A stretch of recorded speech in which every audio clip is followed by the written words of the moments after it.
नमस्कार मित्रों। आज हम बात करेंगे एक ऐसे विषय पर जो कि उतना ही महत्वपूर्ण है जितना कि किसी मनुष्य के शरीर में उसकी रीढ़ की हड्डी। अब आप कल्पना कीजिए कि बिना रीढ़ की हड्डी का मनुष्य किसी कार्य को करना चाहे और वह लाखों प्रयास करे तो भला वह उस कार्य में सफल हो सकेगा?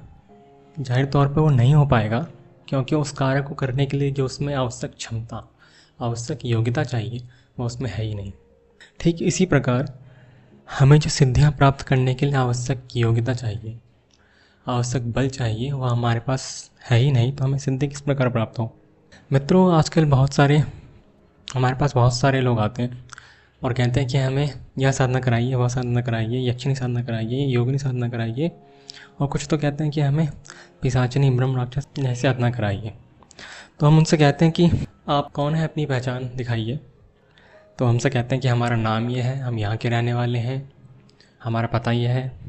तो मित्रों, मैं उनसे कहता हूँ कि यह तो आपके भौतिक जगत की पहचान है और आप पाना चाहते हैं अलौकिक जगत की चीज़ें। तो अलौकिक जगत में आपकी क्या पहचान है, ये हमें बताइए, तभी तो हम आपके लिए कुछ कर सकेंगे। तो वह सोच में पड़ जाते हैं और इसका उत्तर नहीं दे पाते। तो मित्रों, मैं आपको इसे एक उदाहरण के जरिए बताता हूँ। मान लीजिए आप किसी SBI के ब्रांच में गए और वहाँ पर आपको अपना एक अकाउंट खुलवाना है। तो SBI के ब्रांच में मित्रों आपसे दो चीज़ें मांगी जाती हैं।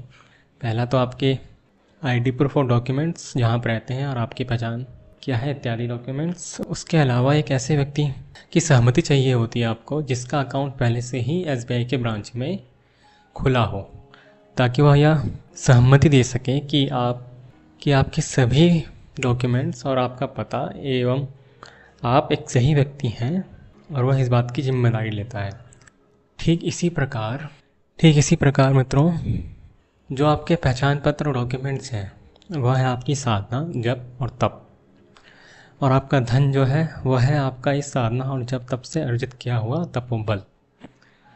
और जो वह व्यक्ति है जो आपके साथ खड़ा रहता है, वह व्यक्ति है आपका इष्ट, जिससे आपको सब कुछ प्राप्त होता है, जो हर क्षण आपके साथ रहता है, जो हर कार्य में आपको आगे बढ़ाता है, उसे ही हम कहते हैं इष्ट। उसके बिना मित्रों कुछ भी संभव नहीं है। भले ही आप कितना भी प्रयास करिए, लाखों उपाय करिए, परंतु उसके बिना सब कुछ व्यर्थ है।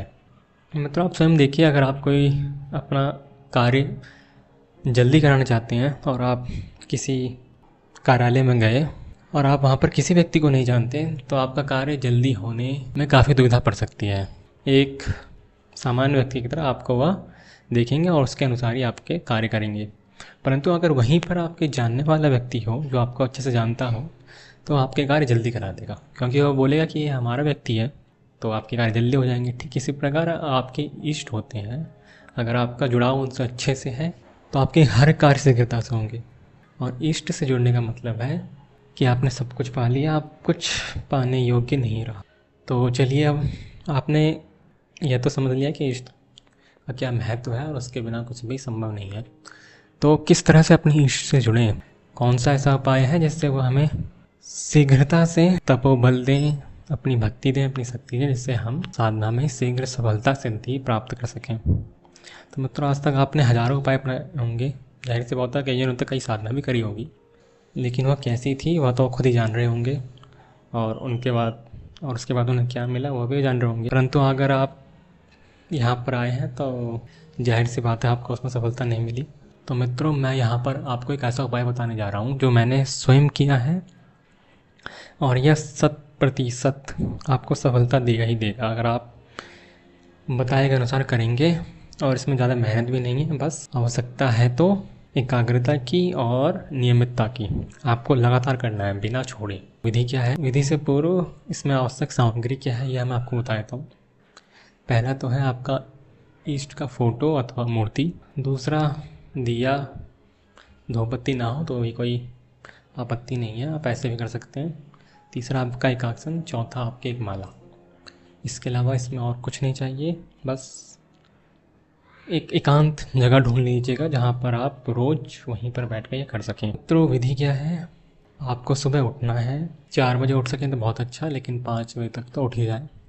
उसके बाद आपको दैनिक क्रिया करने के पश्चात 12 प्राणायाम करने हैं। प्राणायाम कौन से? त्रिबंध प्राणायाम, जिसमें मूलबंध, जालंधर बंध और उद्यान बंध लगाया जाता है। अगर आपसे शुरुआत में नहीं हो सके तो केवल प्राणायाम कर लें बिना किसी बंध के। उसके पश्चात आप अपने आसन पर बैठ जाएं, सामने आपके इष्ट की फ़ोटो अथवा मूर्ति हो, और अगर वह फ़ोटो या मूर्ति आपकी आँखों के एकदम सीधाई में हो, यानी कि सामने, जिससे आपको ना ऊपर नीचे दाएं बाएं कहीं भी देखना ना पड़े, सीधा आपके सामने पड़े, तो बहुत अच्छा।